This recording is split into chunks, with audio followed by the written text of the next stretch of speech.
North of India's alluvial plains rises the Himalaya, the region of snow, a great curving range that thrusts up 30 of the world's highest mountains. Still further north is the Tibetan Plateau, the roof of the world. In these lofty highlands has developed over the past 1,300 years a unique religious tradition that we know as Himalayan Buddhism.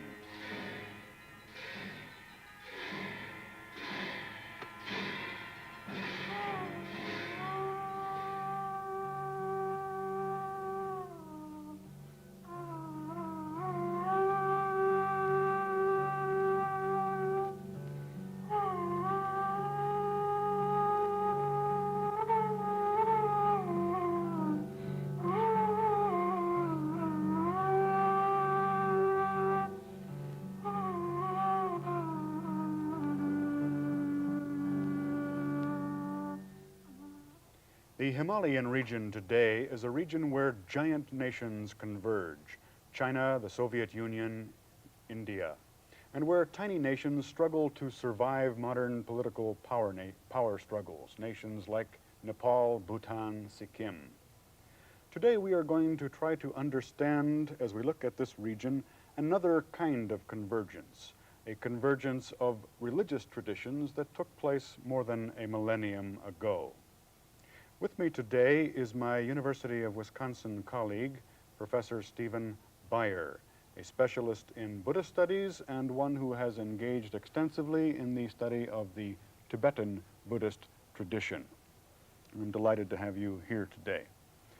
As we know, Buddhism has spread quite energetically from its northeast Indian origins into almost every part of Asia.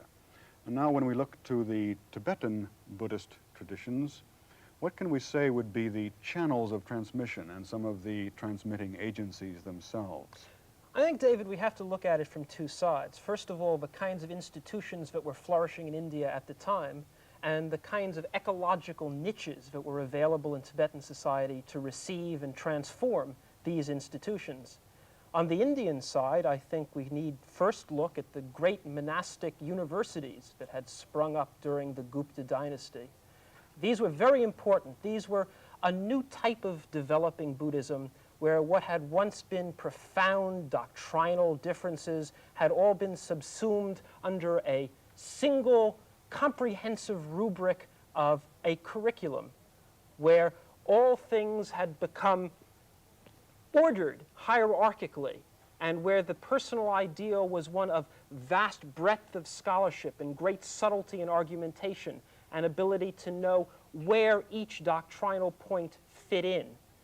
And this has affected the monastic structures of Tibet, where this is still the ideal personality.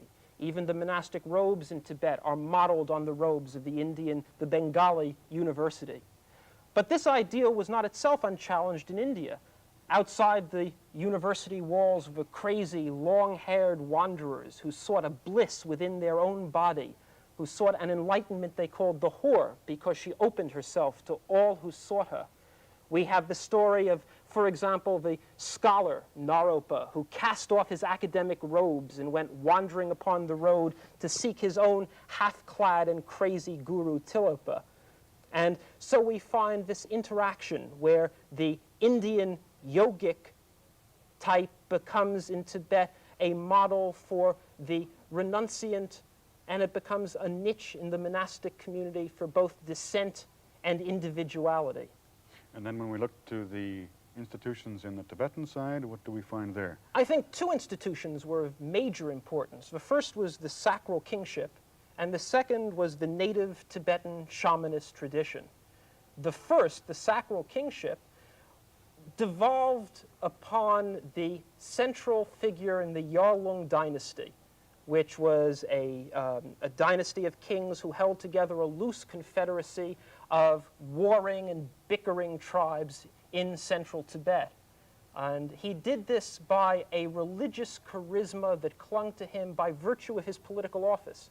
The legend was that his ancestors had descended from heaven on a spirit rope, And after an evil minister cut the rope so that the kings, when they died, left their bodies on earth and didn't return bodily to heaven anymore, the king still retained his position of being the connecting link between heaven and earth. Here we see the typical Tibetan pattern of the synonymity of political and religious power.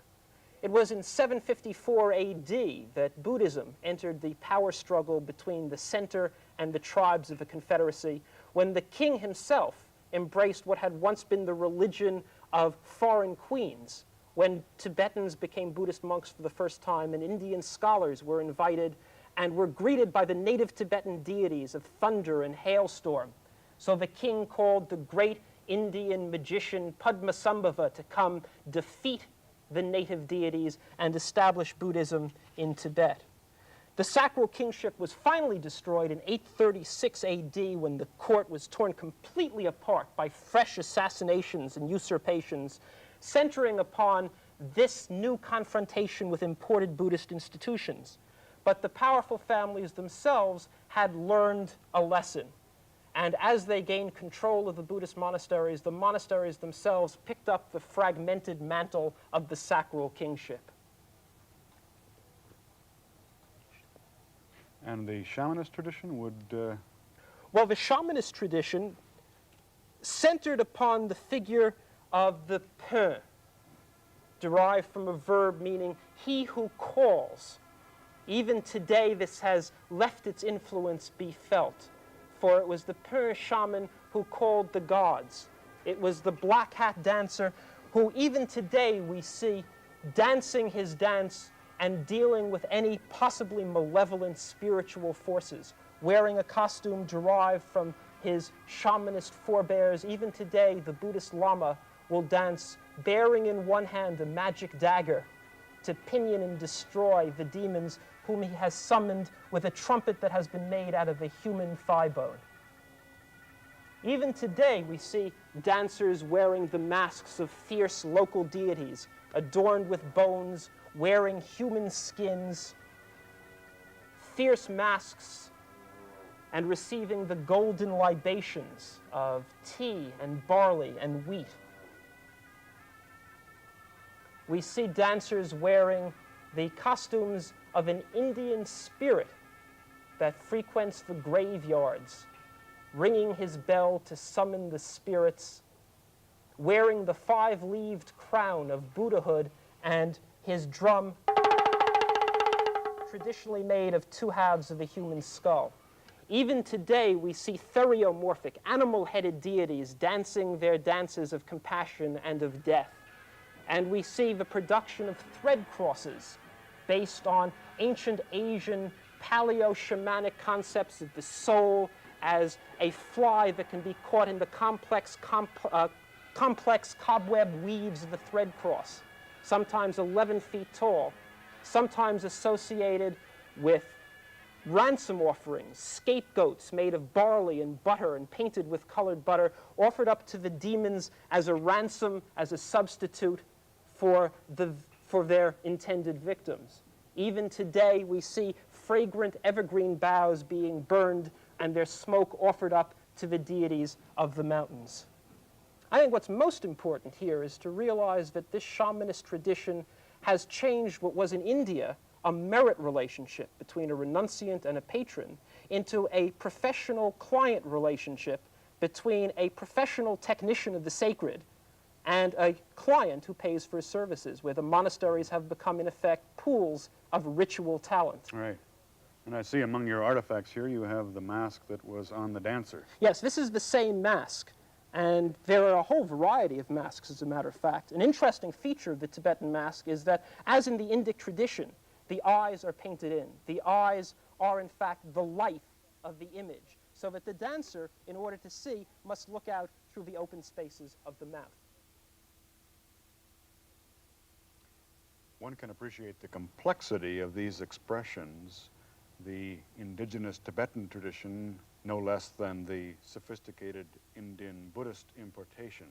But my question now would be, how do these come together? What is the process of interaction here?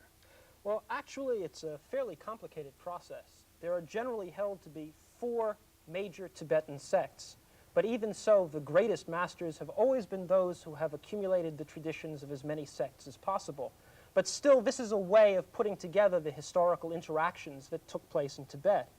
During the period of the righteous kings, this earliest period of the importation of Buddhism, developed a sect that today calls itself the Nyingma, the Old Ones, and in fact probably are the guardians of a tradition of authentic Indian material that has been lost to the other sects that are called the new sects. But with the breakup of the old dynasty, the remnants of the Buddhist institutions fled first to the west, where the old dynasty set up new quarters and retained the old tradition of translation and temple building, and to the east. And there was something of a vacuum, an institutional vacuum, in the center. It was only at the periphery that the traditions were kept going. So the new sects date from the Renaissance that can be attributed to the single charismatic figure of Atisha, who arrived in western Tibet in 1042 AD, met some of the translators and scholars who were left over from the period of the righteous kings, and who, under the proddings of his disciples, moved into the center and established what was called the Kadam sect. Meanwhile, other things were happening at the center also. The scholar Drokmi went to India and, meeting tantric yogins, brought back to Tibet traditions of the tantras, which he used as the foundation of a sect that came to be called the Satya, after the place where it established its headquarters, its major monastic foundation. And from there, following the pattern of the old sacral kingship, functioning as the intersection of both sacred and profane power, both political and religious power. Or again, in central Tibet, the great master Marpa went to India twice, bringing back traditions from the scholar-turned-yogin Naropa that we talked about before. And he established the sect that he passed on to his own disciples. Here we see on the right Marpa, and on the left Naropa, from whom he received the tantric and yogic traditions.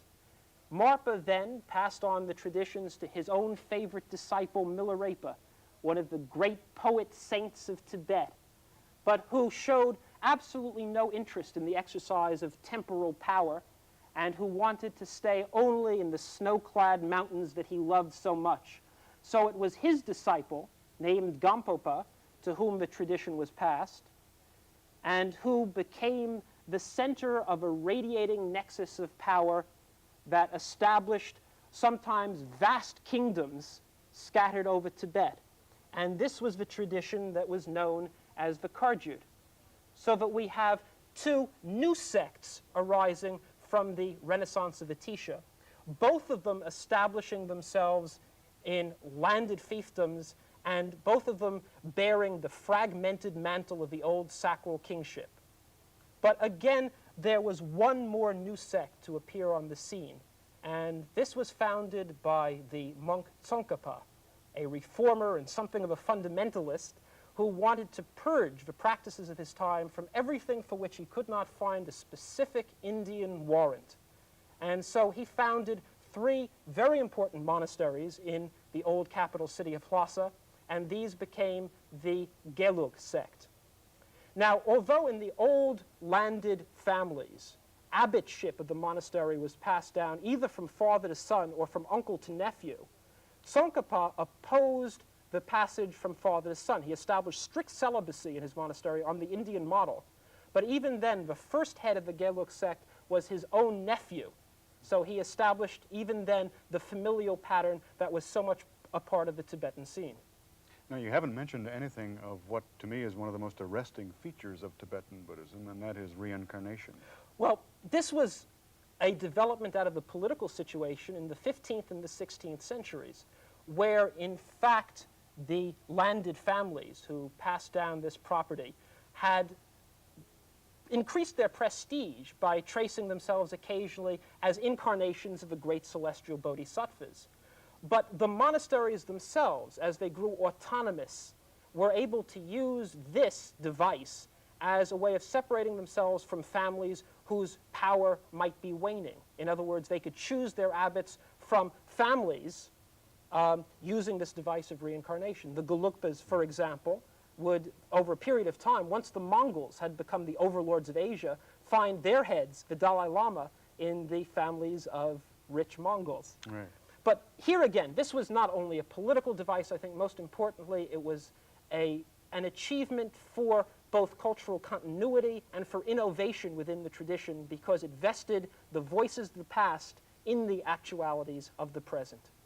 Now, how can we best understand some of these expressions and institutions as they live with the people themselves? Well, the first impact that Buddhism has in Tibet is on the landscape, where we can see dotting the landscape stupas, reliquary mounds, commemorating great masters of the past, the Buddha himself, places where the Buddha trod. These are the places where religion becomes manifest within the world itself. And dotting the landscape, we can see these rising and expressing the fact that here the Buddha has spread his teachings. Festooning them, we see prayer flags, a typically Tibetan kind of device, printed on multicolored silk. The sun eventually bleaches them to a uniform white, waving their sacred speech in the wind as the wind blows them. Carved on rocks all over are sacred images and the mantras of the deities, where people passing by can stop and recite a mantra. Reciting these mantras is a continual occupation of the Tibetans. Almost every Tibetan bears a rosary and a prayer wheel, reciting the mantras on the rosary, spinning the prayer wheel so that the prayers printed within can ascend and create merit for the person. Of all ages, even during conversation, the prayer wheel is continually going, functioning even as a solace for the aged. So that the prayer wheel is an omnipresent possession of the Tibetans, and the rosary also. As a matter of fact, using a kind of decimal notation on the rosary, it's possible to count as many as 10,000 repetitions of a particular mantra on the rosary by sliding these little counters. In the monastery itself, there are many roles for people to fulfill. The first role a student goes through is learning to read and write. He becomes a student. He carves his own pen. And if you've ever tried to write with a hand-carved bamboo pen, you realize it's a skill that you have to learn. So long hours are spent in the monastic school writing down a language, classical Tibetan, that most of the young students don't even really know. Reciting this dimly understood language out loud, in constant fear of corporal punishment from the school teacher, for any break in the recited rhythm of the text will alert him to immediate punitive action. Except, of course, if you happen to be an incarnation, in which case you are treated with considerable gentleness and you are carried around. Some of these young incarnations are extraordinarily dignified, trained in dignity from childhood, unless, of course, you happen to catch them off guard when they laugh like any other child. The Tibetan pen, as I say, is an awkward instrument, but the Tibetans have come up with a solution for blotching. On their thumbs, they'll wear a ring with a brush. The brush is dipped in the ink, and the pen is then run over the top of the brush to maintain an even flow of ink, because the bamboo pen has no ink reservoir, unless, of course, you happen to be equipped in the most modern style with a Parker pen. Books are carved, and this is another occupation that you find in the monastery, the wood carver. They learned how to carve from the Chinese, and they print even their prayer flags from wooden blocks that they carve and can run off. Paintings are made by stretching muslin and sizing it with a mixture of glue and flour and polishing with a flat rock. Many of the monks in this monastery have taken up the job of being artists, where the master artist will draw in the outlines of the figure in black ink, and where then the novice artists can fill in the outlines, very much like a paint by numbers set, and the painting will itself be finished off by the master again. So the monastic workshop consists in paintings in all stages of completion being passed around from one artist to the other.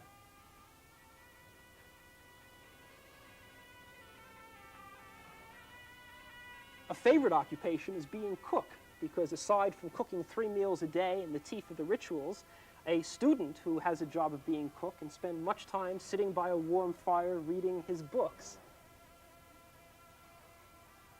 Students in the monastery learn how to debate. This is the technique by which they learn their texts. This is the technique by which they take their examinations for their advanced scholarly degrees. It's a technique that involves stamping feet and shouting and yelling and saying to the opponent that he has not learned the text. And it's used with a rosary. And the rosary can be swung around the head and pulled up on the arm. There are fierce gestures, stylized gestures of contempt that are used, stamping the feet and yelling and saying, "You didn't know that text. You didn't know how to answer my question. Sa! You ought to be ashamed of yourself." I wish I knew the suitable response. But it requires great presence of mind, an attribute that Tibetans admire considerably. It requires considerable knowledge of the texts. It requires an ability to respond immediately with absolutely correct quotation of the sacred texts. In front of the monastic university, you can see whole lines of people debating, the man on the ground defending a proposition, the man standing up attacking it, and occasionally confounding the defender until they change places. Sometimes during an exciting argument, more and more people will join in until the poor man on the ground is surrounded by gesticulating and shouting people attacking his position. People in the monastery vary. Here is the head of the monastery sitting at the head of the assembly hall, taking the job of the deity himself. A younger monk learns the traditions from the older monks. And there are many other functions within the monastery. Here we see the head monk, the leader of the liturgy in the assembly hall, and the disciplinarian, of whom the younger monks were in terror. And here we find the yogis, who have taken a vow never to cut their hair or their beards, never to come down out of their mountain retreat except for specified ritual occasions, who wear only the white cotton robes that have been their uniform since the time of Milarepa himself. Here is the head yogi who's been meditating for 50 years, and even today at the age of 77 can jump 3 feet up in the air, cross his legs in a full lotus posture, and come down flat. There are styles in monasteries. Here is one of the Geluk monasteries. Note how neatly they are dressed, with their robes revealing one shoulder. Here are 2 monks from my monastery, showing considerable variation both in dress and in personal style. During the monastic ritual, one of the most important artistic artifacts that are made is called a torma. It's made from barley flour and butter and is presented to the deity as an offering, or in fact, the deity may descend into it and occupy it and give it life. It is decorated with flowers of colored butter, and here as elsewhere, the ritual provides a means for an individual to express himself artistically. Although, like all ritual implements, these are destroyed after the ritual is finished. There are over 100 types of torma, depending on the deity, painted red or white, depending on whether a fierce or peaceful deity is being made the offering. Here we have a torma that's made out of metal, and that is used by, say, a traveling lama who can put it in his saddlebags and take it around. And on one side shows the curves of a torma for a peaceful deity, and on the other shows the angular structures of a torma for a fierce deity, an all-purpose portable metal torma that you can take with you. For the more elaborate rituals, the tormas are decorated with butter in fantastic shapes, squeezed out through something very much like a cake decorator and arranged in colored patterns upon plaques stuck in the torma itself. This dragon on a torma that is to be presented to Padmasambhava is made out of colored butter and is about 3 inches long. And the body of the torma itself is decorated with colored butter flowers.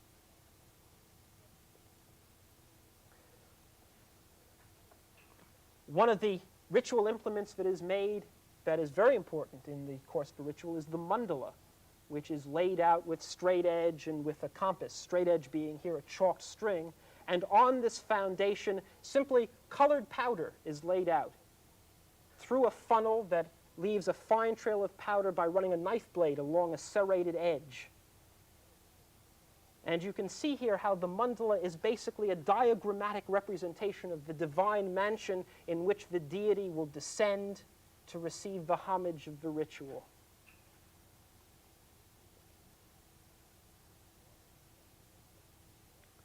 And the altar is being erected with incense burned and the offering bowls containing flour and water,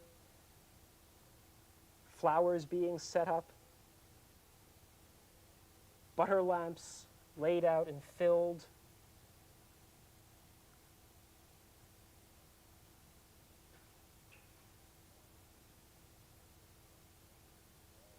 And here is the end to which all other roles in the monastery are subsumed. The performance of ritual.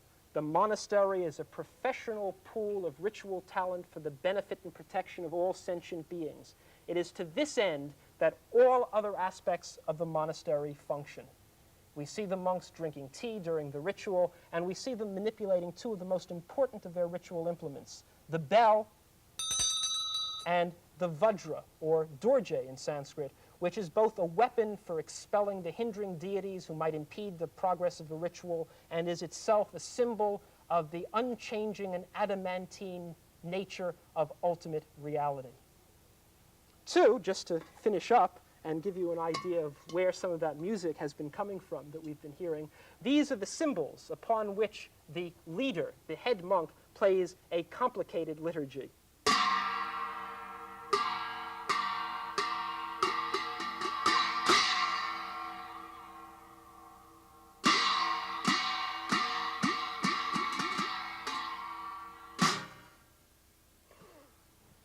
Well, Steve, I want to thank you very much for sharing with us not only your extensive historical knowledge of the input of Indian Buddhism, Tantric Yoga, the Vajrayana tradition, and of the shamanic tradition in Tibet and other aspects of the folk religion there, but also sharing with us your collection of artifacts here, ceremonial objects, and particularly for bringing to us your experiences within the monastic tradition and other sides of Tibetan Buddhism that are least understood and least studied today.